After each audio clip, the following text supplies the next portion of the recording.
Olá galera, sejam mais uma vez bem-vindos aqui ao canal, que é o Sr. Balcão, você está no Balcão Pop. E galera, finalmente eu vou estar gravando aqui os dois últimos vídeos da minha série de vídeos de melhores coisas que eu consumi em 2021. Vamos fazer uma coisa que eu adoro fazer aqui, que é indicar livros. Eu vou estar falando dos 15 melhores livros que eu li em 2021, sendo que tem 3 empates técnicos, então na verdade é um top 12. 2021 também foi o ano que eu comecei a ler por Kindle, a grande parte disso por eu ter lançado um livro em 2021, então caso você não saiba disso. Se vocês comprarem pelos meus links, vocês vão estar ajudando o canal a se manter de pé, vocês vão estar ajudando aqui a eu continuar esse trabalho. Então se você se interessar por alguns dos livros que eu indicar nesse vídeo, vai nos links aqui na descrição, compra por eles que você vai estar ajudando pra caramba o canal. Ou então o de sempre, né? Apoia-se, inscrição, compartilhamento, comentário. Antes de entrar na lista propriamente dita, né? Falando do Kindle e tudo mais, eu já tinha recomendado aqui no canal algumas vezes o trabalho do Thiago Messer Carneiro. Ele é dono do site Ministro do Dartolo, que é um site todo focado em coisas sobre Monty Python aqui do Brasil. Eu sou um grande fã de Monty Python, então eu sempre fui muito fã do trabalho dele, eu sempre apoiei os livros que ele lançava. E aí esse ano, em 2021, ele lançou 2 livros pelo Kindle. Um é o Guia definitivo da carreira solo do Monty Python, tipo assim, todas as obras que a galera do Monty Python fez para além de Monty Python, tá toda reunida nesse livro. É maravilhoso para quem é fã do grupo. Esse livro tá cheio de ótimas indicações e de obras que eu nem fazia ideia que existia. E ele também lançou lá um romance, né, um livro mesmo chamado Era Uma Vez Incontestado. E ele mandou para mim, esse ano ele tá lançando o mesmo livro, só que em formato físico. E ele mandou uma cópia para mim desse livro. Valeu mesmo, Thiago, sou grande fã dele. Ele também falou que é fã do canal, que eu acho maravilhoso. Então eu vou deixar também na descrição os links pro Ministério do Dartolo e dos livros que o Thiago já lançou, porque são livros excelentes, especialmente a biografia do Monty Python que ele fez, que você encontra até na Amazon, acho que tem também. Eu vou deixar os links aqui na descrição para quem tiver interesse no trabalho dele, e eu tô louco para ler esse livro. Eu ia ler pelo Kindle mesmo, mas agora que ele mandou físico para mim, eu vou ler por aqui, e eu espero que esteja na lista de melhores leituras do ano que vem.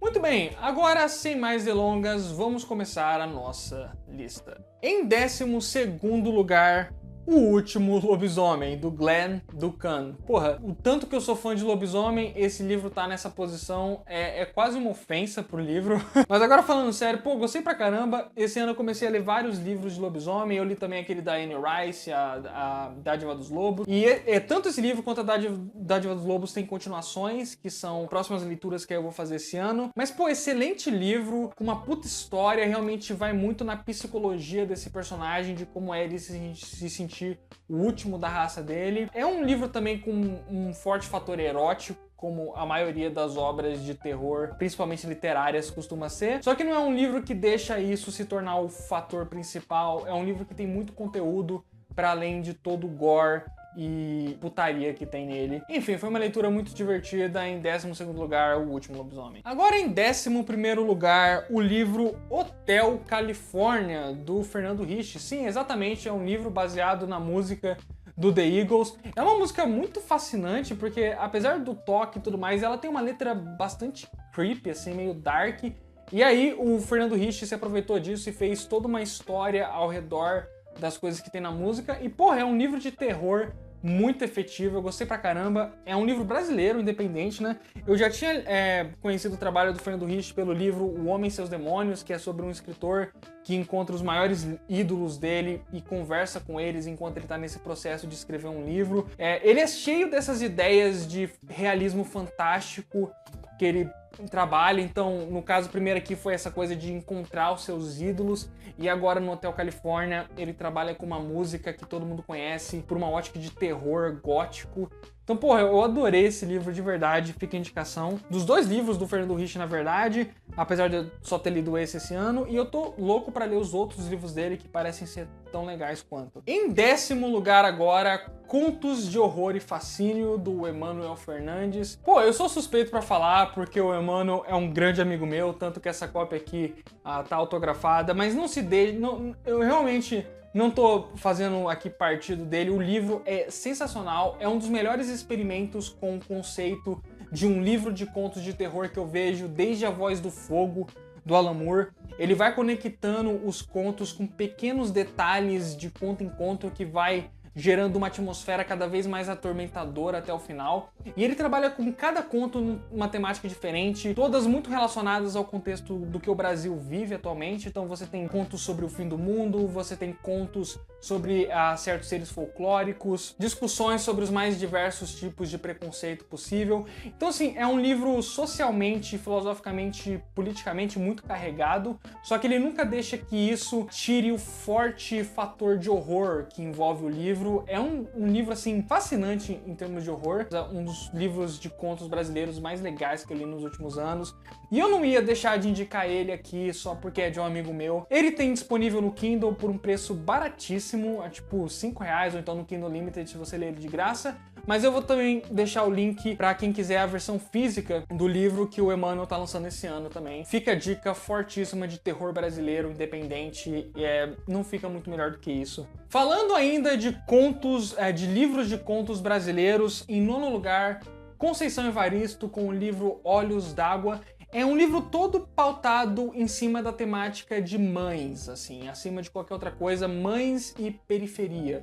Né? É um livro todo passado em histórias que se passam na periferia, nas favelas e tudo mais, e discutindo diferentes formas em que a maternidade se materializa nesse contexto social. E esse livro aqui tem excelentes histórias, brilhantemente contadas, com muita emoção, são contos realmente emocionantes. Felizmente foi um livro que ganhou bastante atenção das pessoas esse ano, o que me deixa muito feliz. Eu nem vejo a hora de ler mais obras da Conceição Evaristo. Fica a indicação fortíssima desse livro, que é maravilhoso. E agora, em oitavo lugar, nós temos o primeiro empate técnico aqui da minha lista. Eu sei que isso pode causar um pouco de polêmica, porque ele é meio que um nome maldito atualmente, mas porra, eu já fiz um vídeo todo sobre a questão artista versus obra. Grande parte da minha existência no YouTube e dos vídeos que eu faço aqui no canal é simplesmente para sempre que eu me meter num assunto complicado, eu simplesmente poder mandar um link de um vídeo meu e me livrar do assunto. Tipo assim, ó, o que eu tenho pra dizer sobre isso é esse vídeo. Mas enfim, querendo ou não, eu comprei os 2 livros em sebos, então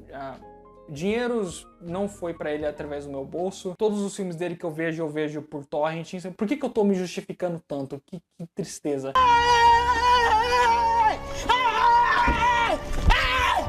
Why are you running? Why are you running? Woody Allen.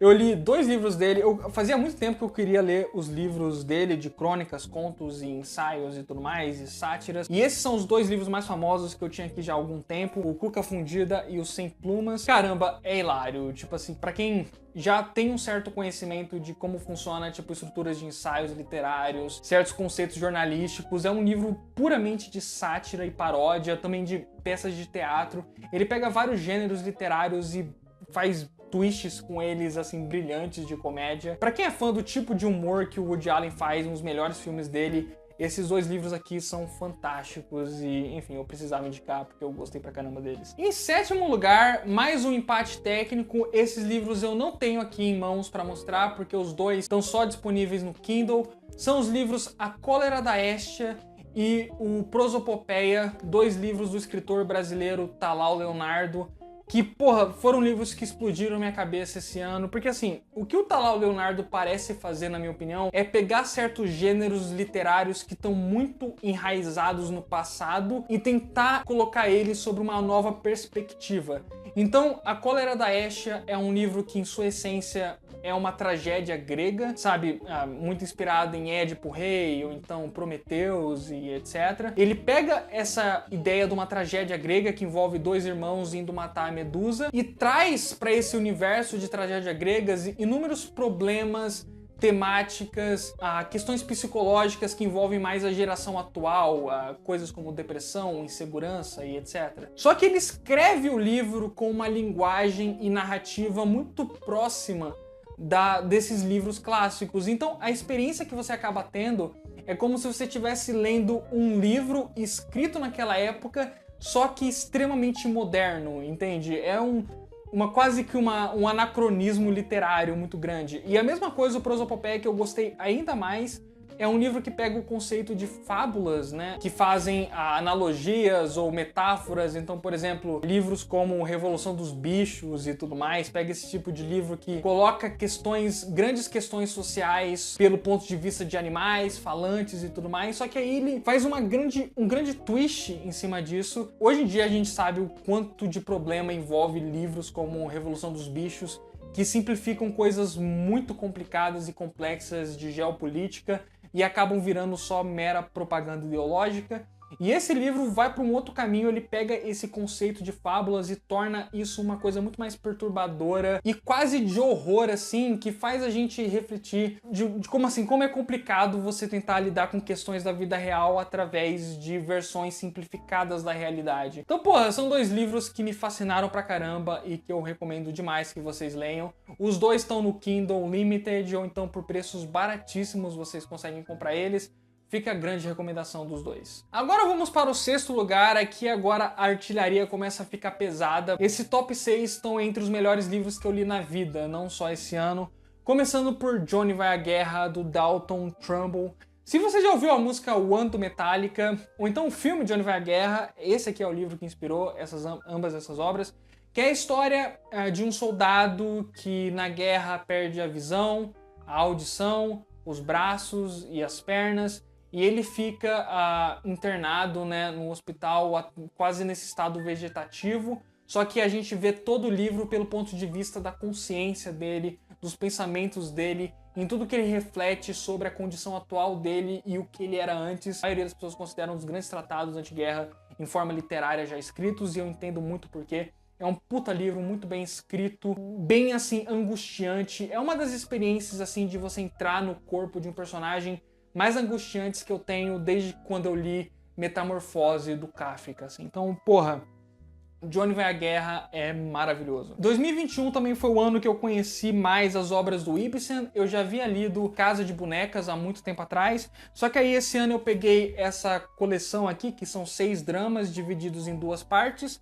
E assim, apesar dos 6 dramas serem excelentes, o que eu realmente quero falar aqui e empatar nesse lugar na lista são os 2 primeiros, que são justamente os 2 que compõem o volume 1, O Inimigo do Povo e O Pato Selvagem. Eu fiz todo um vídeo ensaio em cima do Inimigo do Povo no meu vídeo sobre a pandemia desse ano. Assistam lá aquele vídeo onde eu falo sobre a obra O Inimigo do Povo, que é tipo assim, a representação mais perfeita possível do que tem acontecido no Brasil e no mundo desde que a pandemia começou. Eu pegar um livro para ler por acaso e acabar sendo uma coisa tão perfeitamente conectada com a realidade atual minha, foi uma coisa que explodiu minha cabeça. Não só minha, mas muitas pessoas começaram a falar bastante desse livro esse ano, tanto que um inscrito do canal mandou mensagem pra mim falando que o livro caiu numa prova que ele fez e ele só conseguiu fazer a prova graças ao vídeo que ele tinha assistido do canal. Então, porra, fiquei muito feliz com isso. Mas enfim, tanto o Inimigo do Povo quanto o Pato Selvagem vão lidar com ilusões que as pessoas criam para si próprias. O Inimigo do Povo vai tratar isso por uma ótica negativa, que no caso é um problema de saúde pública que está afetando todas as pessoas e vai acabar matando essas pessoas se elas não fizerem algo a respeito. Só que eles fingem que esse problema não existe, simplesmente porque é mais confortável para eles, porque aí eles não perdem dinheiro nem nada do tipo. Então, assim, no caso é a ilusão com consequências muito nefastas. E do outro lado, o Pato Selvagem é quase que uma resposta ao Inimigo do Povo, dizendo o seguinte: às vezes ilusões desse tipo são necessárias para que uma pessoa não perca o sentido da sua vida.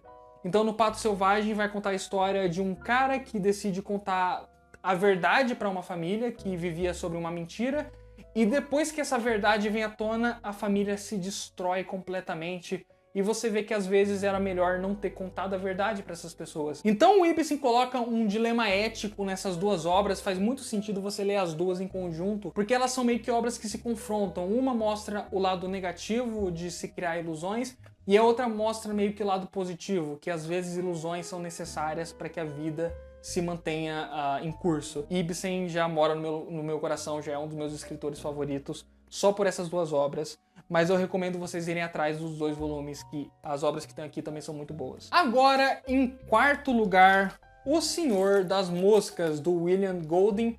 Pô, esse livro aqui é lendário, é um dos livros mais famosos da história, um dos livros mais importantes da literatura inglesa. Vai contar a história de um grupo de crianças que cai numa ilha deserta e aí eles começam a voltar para o seu estado mais primário e selvagem possível. E, porra, para além de já ser um conceito muito interessante, que faz a gente já ter vários questionamentos sobre a natureza humana, é um livro muito bem escrito, muito fluido de se ler. Foi uma das leituras mais gostosas que eu tive no ano e também uma das que mais me fez pensar a respeito de inúmeras coisas. Eu também sou fascinado pela pré-história ou por histórias que remetem humanos em situações primitivas. Eu já tinha lido do William Golding o livro Os Herdeiros, que é justamente sobre isso, é sobre uma família de Neandertais. Mas esse livro aqui superou em muitos herdeiros, é realmente um clássico que merece o título que ele tem, porque puta que pariu, esse livro aqui é fenomenal. Em terceiro lugar, o livro do Desassossego, do Fernando Pessoa. 2021 também foi o ano em que o Fernando Pessoa se concretizou como um dos 5 autores favoritos da minha vida. E, porra, esse livro aqui é fantástico. Foi o único livro em prosa que ele escreveu, em narrativa mesmo, em formato de livrão. Esse livro é gigantesco, não só tem muita página, mas as letras são minúsculas. Eu já era muito fã das poesias e poemas do Fernando Pessoa, só que esse livro aqui explodiu minha cabeça ainda mais. Eu quero muito ler alguma biografia dele agora, porque eu tô muito fascinado pela persona por trás desses livros maravilhosos. Meu único problema com esse livro é que ele é um tanto repetitivo. Ele não foi exatamente bem acabado, porque ele só foi lançado depois da morte do Fernando Pessoa, mas é um livro que muitos trechos deles repetem as mesmas reflexões de novo. Assim, eu não quero reclamar disso, porque, porra, a gente já tem poucas obras do Fernando Pessoa disponíveis, então eu não vou reclamar de um livro grande como esse aqui. E querendo ou não, parte da beleza desse livro é justamente parecer o fluxo de consciência de uma pessoa. Então é meio que você entrar dentro da cabeça desse personagem e ver o mundo pelos olhos dele. Então faz sentido que haja essas repetições e tudo mais.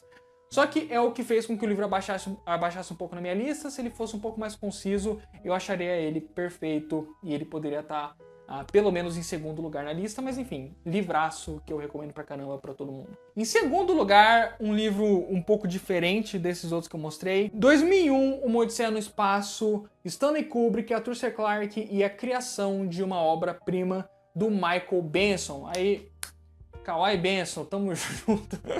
Pô, eu fui ler esse livro aqui justamente pra fazer meu vídeo de 2001, que havia sido escolhido pelo Kawai Benson, mas eu sempre quis fazer um vídeo de 2001 no canal, então caiu como uma luva. E aí eu fui ler esse livro e, tipo assim, eu sei que 2001 não é só meu filme favorito da vida, mas é, tipo assim, uma das obras favoritas da minha vida, uma das obras que mais me influenciaram e mudaram minha vida até hoje. Então tem muito desse fator envolvido nesse livro, mas para além disso, eu já li muitas biografias de muitas coisas que eu gosto até mais que 2001. Porra, pra semana Beatles, eu li uns 10 livros dos Beatles. E assim, eu nunca li na minha vida inteira um livro biográfico tão completo, fascinante e delicioso como esse aqui. Sabe, parecia que eu tava assistindo uma série de TV. Assim, eu imagino como seria uma adaptação desse livro pra série de TV. Seria fantástico, sabe, uma minissérie sobre a criação de 2001, porque é uma história muito incrível, assim, é inacreditável. A história por trás do filme é tão foda quanto o próprio filme. Você vê o dia a dia do Kubrick enquanto ele estava tentando criar esse filme nunca antes alcançado, sabe? Fazer uma ficção científica que não parecesse uma parada trash. Isso em pleno 1965, assim, que é onde mais ou menos a produção do filme começa. Então, porra, numa época antes do Homem Pisar na Lua, o Kubrick cheio de ideia pra fazer o filme mais perfeccionista possível. É uma história muito fascinante, você vê as batalhas entre ele e o Arthur C. Clarke pelo controle da história, ele forçando a galera dos efeitos especiais a inventar coisas que nunca tinham sido feitas antes. A biografia mais fascinante que eu já li na minha vida inteira. Então, tipo assim, pra fãs de cinema em geral, pra fãs de uma boa história simplesmente, ou pra fãs de bastidores de cinema, esse livro aqui é fantástico em qualquer perspectiva que você olha ele. E por último, e mais importante, o primeiro lugar da minha lista, o melhor livro que eu li em 2021, e na real entraria facilmente no meu top 10 livros favoritos da vida se eu tivesse lido na época que eu fiz aquele vídeo, Tentativas de Fazer Algo da Vida, do Hendrik Groen. Esse livro foi realmente uma experiência inacreditável, é basicamente o diário de um senhor de 81 anos vivendo num asilo. Pelo que eu saiba, é meio que um livro autobiográfico, o autor é anônimo, ninguém sabe muito sobre ele. Ele já lançou mais 2 livros depois desse que ainda não saíram no Brasil, eu espero que saia algum dia. E é basicamente uma série de reflexões muito profundas, feitas em primeira pessoa, sobre como é estar envelhecendo, como é estar à beira da morte. Questões como eutanásia são constantes nesse livro, só que nunca se torna um livro repetitivo. Tem vários momentos que são hilários, momentos engraçadíssimos. É uma das obras mais completas sobre envelhecimento que eu já li na minha vida, e olha que esse é um dos temas que mais me fascina, sabe? Desenhos como Rugas, também teve a Miscelânea Septuagenária do Bukowski, Amour, são todas obras que tratam sobre esse tema que me fascinam pra caramba, só que essa aqui é a melhor obra sobre terceira idade que eu já li na minha vida. A sensação de envelhecer, de ver o mundo mudar ao seu redor e de você tentar processar isso, ao mesmo tempo que você vê seus amigos ao seu redor morrendo, você estando numa condição tão precária, porque o livro também faz uma grande crítica a como é a condição dos idosos na maioria dos países, né, como eles acabam sendo abandonados depois que eles envelhecem. Tem 1 milhão de anotações minhas que eu fiz enquanto eu ia ler nesse livro. Talvez, é um livro que eu queria muito, talvez fazer um vídeo no canal mais pra frente, só que depende do público aumentar e ter mais gente interessada nesse tipo de obra literária pra mim fazer esse tipo de vídeo.